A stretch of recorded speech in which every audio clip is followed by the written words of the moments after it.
ओम शांति। संगम युग का समय अनमोल समय है। संगम युग भागवान आत्माओं को ही प्राप्त हुआ है।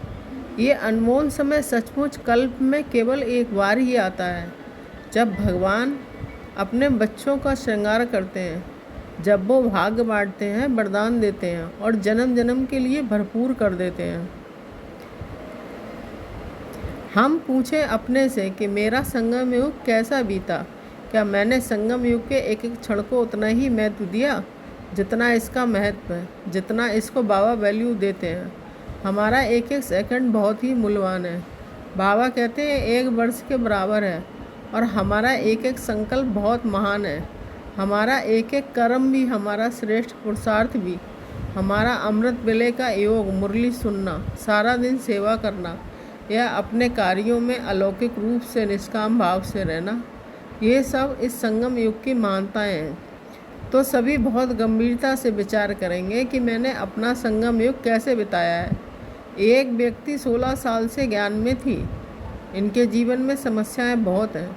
उनको पूछा गया कि 16 साल में कितने घंटे योग किया होगा, तो उत्तर मिला 16 घंटे। तो देखिए, ये तो संगम युग के महत्व को समझने की बात नहीं है। अगर योग अच्छा नहीं तो जीवन समस्याओं से घिरता जाता है, मन परेशान होता रहता है, क्योंकि अब सभी के कर्मों के हिसाब किताब पूर्ण होने का समय आ गया है। तो फिर से सोचें कि मैंने अपना संगम युग कैसे बिताया है। अलवेलेपन में, दूसरों को देखते हुए, परचिंतन करते हुए, तेरी मेरी में, सेवाओं के संघर्ष में या सेवाओं का आनंद लेते हुए। अमृत वेले सो करके बिताया या अमृत पान करके बिताया। मुरली का रस लिया या कभी लिया, कभी नहीं लिया। कैसे बीता हमारा दिन, कैसे हम बाबा के साथ अनुभव में रहे। पूरा संगम युग कैसे हमने बिताया, ज़रा एक नज़र डाल लें।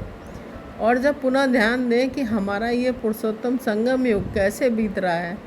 ऐसे तो नहीं कि हम फिर से अलवेलेपन में इस अनमोल समय को व्यतीत कर रहे हैं। परिवर्तन करेंगे अपने को। जितना महत्व इस समय को स्वयं भगवान दे रहे हैं, उतना ही महत्व हमें भी इस समय को देना है। बस हम जितना चाहें उतना भाग बना लें और विचार कर लें अब अच्छी तरह गहराई से कि आने वाले संगम युग के दिनों को हमें कैसे व्यतीत करना है। महान स्थिति में या तेरे मेरे में, उलझनों में या ईश्वरीय मौजों में, प्रतिपल सफल करते हुए या हर क्षण और हर संकल्प दूसरों के बारे में सोच सोचकर उसे व्यर्थ गवाते हो। हम जीवन को समाधान स्वरूप बनाकर अपने जीवन का एक सुंदर प्लान, योजना बनाएंगे। ये प्लान ही हमें मान लक्ष्य की ओर ले चलेगा। लक्ष्य भी निश्चित करें कि ये सुंदर प्लानिंग आयोजन भी करें।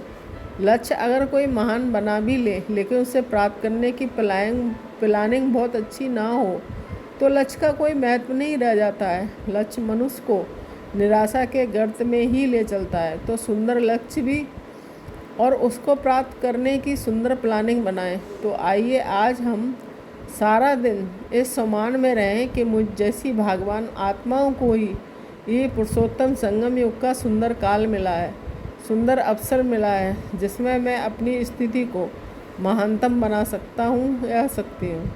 और आने वाला समय हमसे मांग करेगा कि हमने संसार को देने के लिए स्वयं में क्या क्या भरा है। तो आइए आज अभ्यास करें। इस संगम युग में सामने बाप दादा बैठे हैं, जो साकार स्वरूप को इमर्ज कर सकें, वो इसे करें। और जो अव्यक्त रूप में बाप दादा से मिले हैं, वो इसे देखें।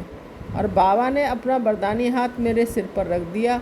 बाबा दृष्टि दे रहे हैं, वरदान भी दे रहे हैं कि बच्चे महान भव, संपूर्ण पवित्र भव, सफलता मूर्त भव। और आज इस तरह इस नशे में रहेंगे कि भगवान का हमें साथ मिला है। ओम शांति। Thank you Baba.